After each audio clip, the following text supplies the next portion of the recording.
And that's a great moment. I think a lot of people, they are who they practice to be. So if you practice gratitude, then you will be grateful. If you practice like against all odds, opening your heart when no one else will, that's supernatural. And it gets easier to do it in situations that require less effort to do it. And I think that people, like we'll have 1,000 people at this event coming from all over the world, and they'll learn how to do that. And if you're going to believe in a future, that you're imagining with all of your heart, it better be open and activated. And we actually measure. So we can say to the person, Aubrey, you're doing it. Or we could say, you're not doing it. And that's important to know, because for sure. Then you're going to pay attention and do it better, right? Yeah. I think that's one of the real incredible things that you've offered the world, is that so it starts with this mystical understanding that isn't brand new. I mean, Jesus said, pray as if it has already been done, which is putting you in the state of gratitude rather than the state of hopefulness, and the state of, I hope this happens and I'm here, I am, in this spot, but maybe later it'll be there. Pray as if it has already been done. So it's that mystical truth, but then you combine it with the pragmatism of how you practice it, along with the science of how you measure it. And now it's something for our time, like something for everyone that we can really grab a hold of. Well, I think first of all, science is the contemporary language of mysticism. I think, if you're studying the life of Jesus as an example, or Buddha, that was the language of the time, right? So here we are in a contemporary world, and science has become that language. So when you combine a little quantum physics with neuroscience and neuroendocrinology and psychoneuroimmunology and epigenetics, all of those different branches of sciences, the new sciences, point the finger at possibility. And in this particular work, I think that the more you understand what you're doing and why you're doing it, the how gets easier, because you can assign meaning to what you do. So then, this is a time in history where it's not enough to know. This is a time in history to know how. Because information is so readily available, you can gain information. You don't need an authority. You don't need a priest. You don't need a teacher. You don't need a governor. You can gain information without passing through some type of authority. And so people are empowered. And the next most practical question is, how am I going to apply this to my life? Now, when you learn new things, you make new connections in your brain. That's what learning is. But if you can't remember what you learned, then you haven't made any new connections that are sustainable, maintainable. So the more the person can repeat what they've learned, the more they're installing the neurological hardware in their brain in preparation for the experience. And so now they're priming their brain for the act, right? And when the experience happens, experience then enriches the circuitry in your brain. That's what experience does. So now you're laying down even more neurological tracks, but the payoff is the chemical called the emotion. The moment you feel unlimited, the moment you feel grateful, the moment you feel abundant, now you're teaching your body chemically to understand what your mind is intellectually understood. So knowledge is for the mind and experience is for the body. And now we're embodying the truth of that philosophy. We're literally signaling new genes in new ways and changing our future, or changing our genetic future. And if you've done it once, then you're an athlete, you'd be able to do it over and over again. And if you keep repeating it, you neurochemically condition your mind and body to begin to work as one. And the redundancy of the act over and over again conditions the body to know how to do it better than the mind. Now it's innate in you. It's second nature. It's easy. It's familiar. It's who you are. And so I think we start as philosophers, we initiate, we become initiates, and then we master it, knowledge, experience, wisdom, mind, body, soul, learning it with your head, applying it with your hands, knowing it by heart, thinking to doing to being. And so I think to answer that kind of question or that comment is that, we should get up as if our prayers are already answered. The problem is that our senses fool us into separation. The person says, I want to be healed, I want to be healthy, I want to be wealthy. And they imagine it, and they come back, and it's not there. And when they see it, it's not there. The thought of their future creates the emotion of lack or separation. And if thoughts are the language of the brain and feelings are the language of the body, now you have mind and body in opposition. So then, if you think about something like appreciation or thankfulness or gratitude, when you are receiving something, when you just receive something, When something is happening to you in the moment, or something just happened to you that you enjoy, or you're surprised about, or is pleasing to you, you feel this emotion of gratitude. So gratitude becomes the signature, the emotional signature that it's already happened. Gratitude is the ultimate state of receiving. So now when the person combines a clear intention of their future, and they open their heart and they feel the emotion of that future, their body is objective. It's the unconscious mind. It doesn't know the difference between the actual experience in their life that's creating the emotion and the emotion that they're fabricating by thought alone. In that moment, their body is believing it's in that future, in the present moment. And the stronger the emotion they feel, the more altered they feel inside of them, the more they pay attention to the picture in their mind. And we could say then that they're beginning to remember their future. And biologically, it's the same as remembering your past. So if you keep practicing opening your heart and you keep combining it with a clear intention, then the thought and the feeling changes your state of being, which means then if you keep doing that over time, you'll feel like your future has already happened. Now, what's the significance of that? If you feel like your future has already happened, you stop looking for it. You're no longer waiting and wondering when it's going to happen or how it's going to happen. You feel like it's already happened. So now you take your foot off the gas, and you're no longer trying to predict or control or expect how it's going to happen. You're connected emotionally to your future. Well, the antithesis is also true. The stronger the emotion you feel for some betrayal, some shock, some trauma, the more altered you feel inside of you, the more you narrow your focus on the outer environment, and the brain takes a snapshot, and that's called a memory. And so the stronger the emotion, the more the brain embosses the imagery neurologically in the brain. So then the person thinks neurologically within the circuitry of that experience, and they feel within the boundaries of those emotions. So then we could say then the person's biology is literally in the past. So you can't create a new future if your state of being is in the past. So people reaffirm their identity this way. They wake up in the morning and they say, let me think about my problems. And those problems are memories of past experiences that are etched in their brain. So they think about the person, the place, the object, the experience. And we could say then, if they believe that their thoughts have something to do with their destiny, they're thinking in the past. And every one of those problems has an emotion associated with it. So now they feel unhappy, now they feel fear, now they feel unworthy. And they might be addicted to those feelings. Oh, no, it's a conditioning process, because conditioning, all you need is an image. They've mastered this on television. An image or a brand and an emotion. And all you need is a stimulus and a response. So every time the person remembers their future, their past, as they remember their past, the image with the emotion is literally subconsciously conditioning their brain and body into the past. And so if they're living in the familiar past, guess what? They're going to predict the next future. They're going to want to be able to predict their future, so because that's the known. So that there's only one place where the unknown exists, and that's the present moment. And teaching people how to get into the generous present moment takes an act of awareness.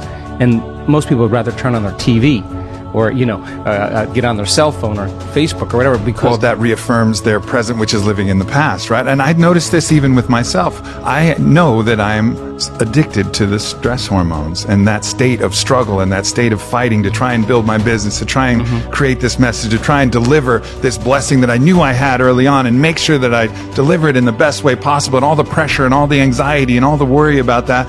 And I'll wake up and I'm so addicted to those stress cocktails that the first thing I'm going to do is I'm going to charge straight into my Instagram, which is the expression of all of these things and the reaffirmation of my identity up to this point. And then I get that nice rush, that nice kick of everything that's been before and the Aubrey that's lived up to this point. And then that stress hormone then wakes me up and I'm ready to start my same ass day that I've had so many times before. And this is actually, Aubrey, not a bad thing. This is actually a moment of awareness. Yeah. And you know, when you're inside the jar, you can't see the label. And so we have this huge frontal lobe that gives us self-awareness. So then the insight never changes anything. You could have the insight that you're addicted to fear, you're addicted to competition, you're addicted to struggle. But that really means is that we're addressing reality matter to matter. And what we're at one point of awareness, one point of consciousness, and we're putting our attention on another point of consciousness, a future, an outcome. And the only way we know how to get there, when we're matter trying to change matter, is that we force, we control, we predict, we fight for it. Because that's how you are when you're living in survival. So then we have to move our bodies through space, and that takes time. So we think if we rush, that we're actually going to get there faster. But more and more of the rushing creates more of the addiction of those emotions, because the adrenaline that's released is actually an arousal. So a person is using the conditions, the problems, the situations in their life to reaffirm their addiction to some emotion.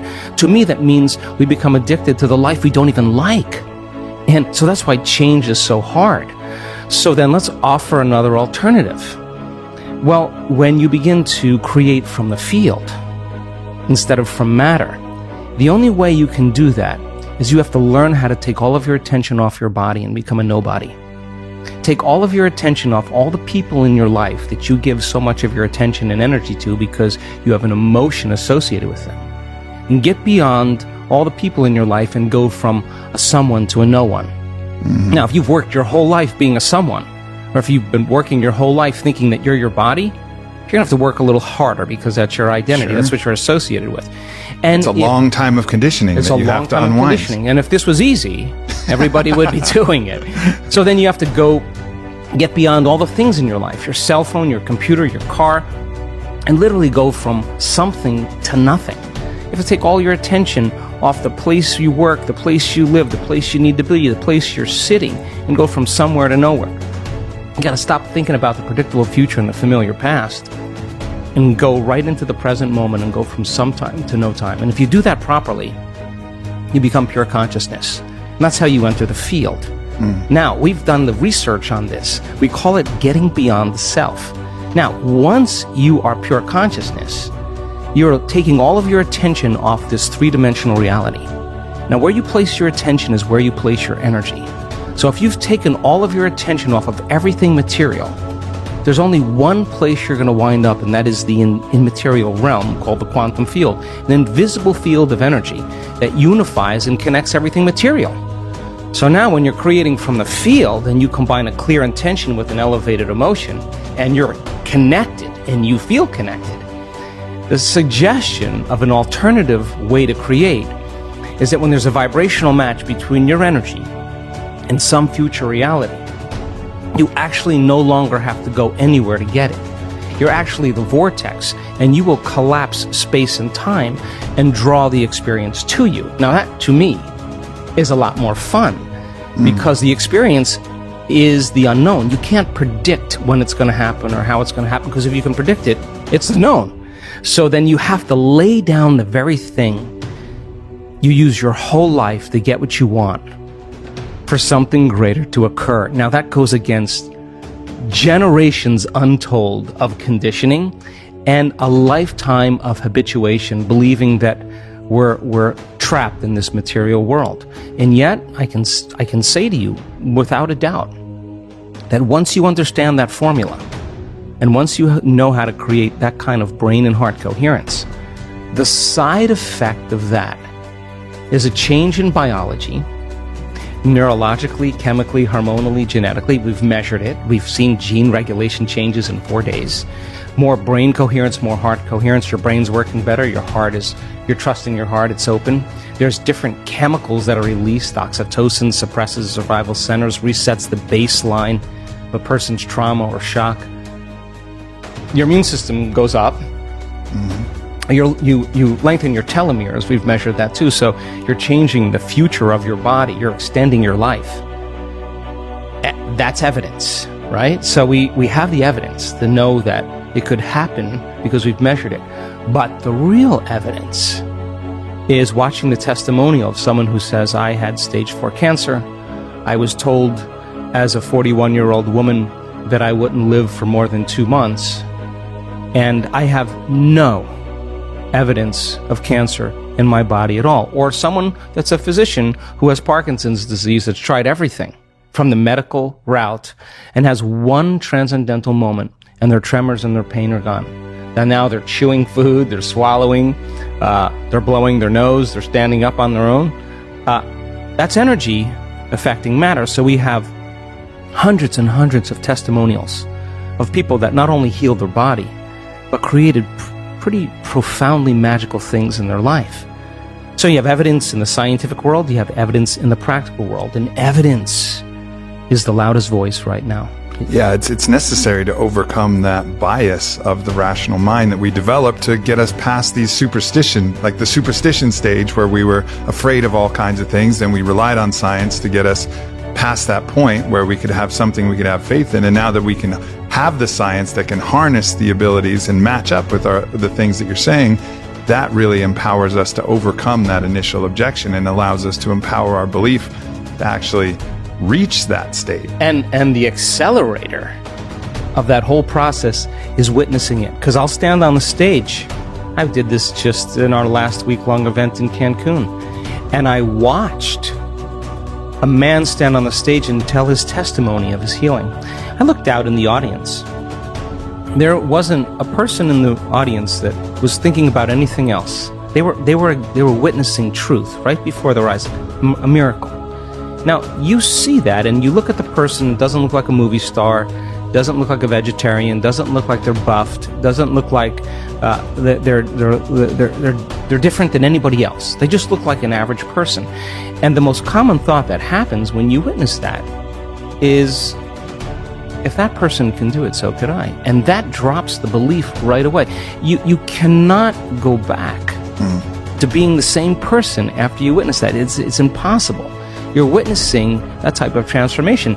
And stroke patients that have had a paralyzed limb for years or been blinded by a stroke that have perfect vision again. And the scans from their physician shows a complete 100% recovery. Now, strokes don't heal if they don't heal in 2 weeks according to the conventional model of medicine.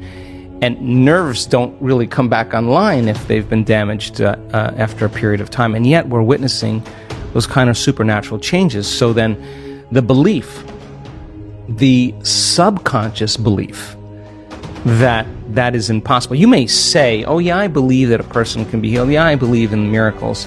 But when it comes time to actually execute them, you got to step outside a little bit and you got to trust a whole lot.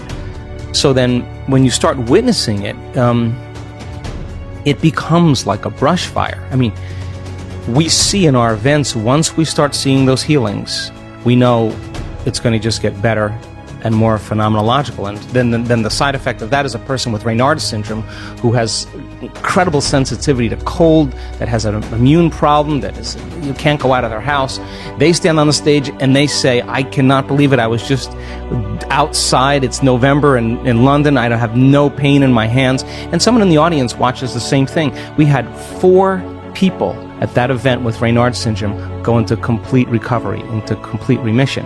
So just like an infection spreads amongst the community and creates disease, all of a sudden health and wellness can be as infectious as disease. And wow, and all of a sudden it's the new consciousness, it's the new way. It's so we don't have to rely on something outside of us to make us feel better inside of us. We begin to figure that out.